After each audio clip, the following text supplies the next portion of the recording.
Hello viewers, एक बार फिर से स्वागत है आप सभी का जीकेएल क्लासेस में। और क्ली टापू पर रोमांच का हम आज का अगला भाग, जिसका शीर्षक है के का साहसिक कारनामा, पढ़ने जा रहे हैं। तो बिना देरी के शुरू करते हैं। बच्चों ने के को बता दिया था कि उसकी हर गतिविधि पर नज़र रखी जा रही है, इसलिए के ऑरन के निर्देशों के मुताबिक ही उस विशाल घर में आगे बढ़ता जा रहा था। जैसे ही वह ग्रीन रूम के में दाखिल हुआ, न जाने कहां से अचानक दो रोबोट आ गए और के की ओर बढ़ने लगे। के की तुलना में उन रोबोट की कदकाठी काफ़ी भारी थी। कृत्रिम रोशनी में उनकी काली मेटेलिक काया चमक रही थी। उन्हें देखकर ऐसा लग रहा था कि उन्हें बनाने वालों ने उनकी खूबसूरती का पूरा ख्याल रखा है। अपना काम बताओ रोबोट, के कोई इलेक्ट्रॉनिक आवाज़ निकाली। मैंने तुम्हें पहले ही बता दिया है कि मुझे सुप्रीम ऑफिस से भेजा गया है। क्या सबूत है?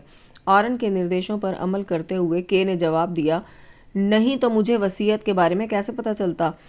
इस घर के बाहर केवल सुप्रीम ऑफिस को ही वसीयत के बारे में जानकारी है। ऑरन सही अनुमान लगा रहा था कि एलन की निगरानी के लिए रखे गए रोबोट सरकार में किसी से संपर्क साध के की जानकारी लेने के मूड में नहीं दिख रहे थे, खासकर इतनी रात में। उन्हें बताया जा चुका था कि वसीयत के बारे में केवल सुप्रीम ऑफिस के कर्मचारी को ही जानकारी है, इसलिए उन्होंने ज़्यादा पूछताछ नहीं की।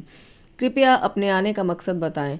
खबर है कि डॉक्टर मीका दास ने यहाँ कहीं वसीयत छुपा रखी है, जिसके मुताबिक उनकी मौत के बाद उनकी हवेली और सारी जायदाद सरकार की बजाय किसी और की होने वाली है।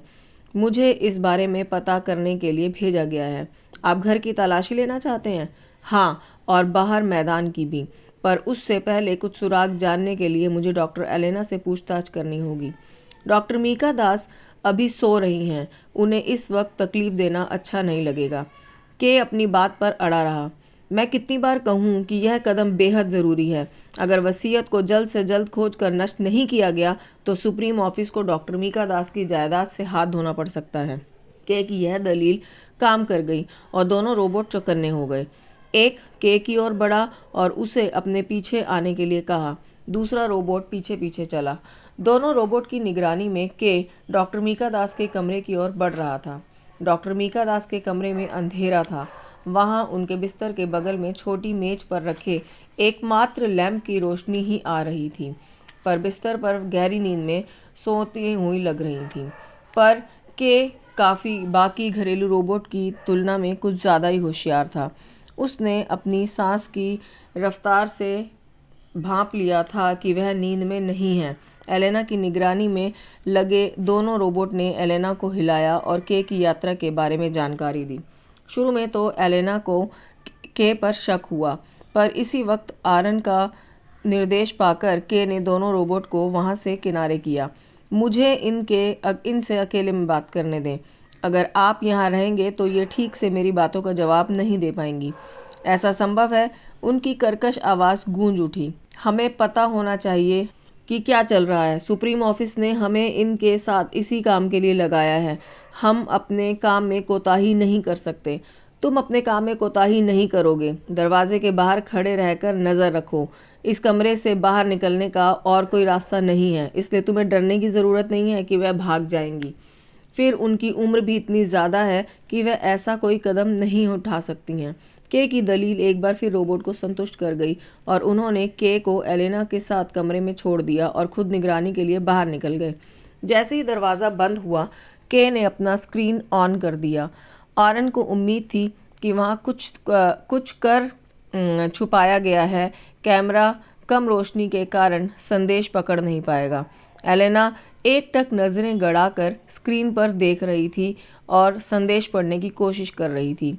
मैं उन बच्चों का दोस्त हूँ जिसने आज सुबह मिली थी। हम आपकी मदद करना चाहते हैं। इन निर्देशों का पालन करें।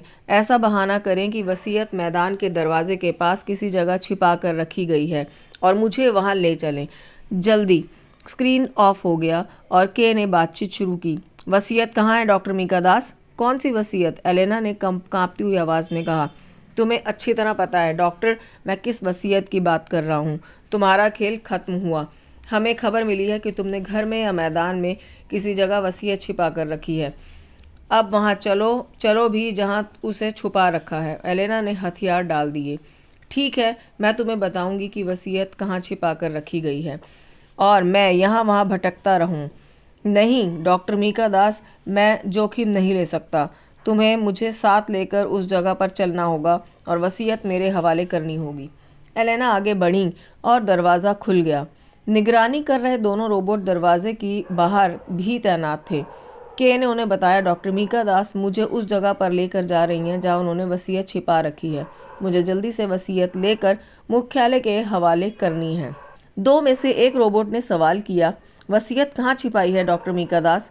मुख्य दरवाजे के पास गार्ड के घर में, एलेना ने बेहद अनमना मन से दिखाते हुए धीमी आवाज़ में जवाब दिया। दूसरे रोबोट ने के को आगाह किया, वह झूठ भी तो बोल सकती है, यह बच निकलने की उसकी कोई चाल भी हो सकती है। के ने कहा, जब दरवाज़ा बंद है तो वह कैसे भाग जाएंगी? वह दरवाज़ा केवल तुम दोनों ही खोल सकते हो। चिंता मत करो, वह मेरे साथ हैं। वैसे भी इनकी उम्र इतनी ज़्यादा है और वह इतनी कमज़ोर हैं कि ऐसी कोई परेशानी नहीं खड़ी कर सकती। दोनों रोबोट कुछ बोल पाते इससे पहले कि एलेना को लेकर मुख्य दरवाजे की ओर कदम बढ़ा चुका था। इसी के साथ हमारा आज का ये भाग समाप्त होता है। कहानी में आगे क्या होता है इसका आखिरी हिस्सा जानने के लिए हमारे चैनल के साथ बने रहिए। Thank you everyone for watching.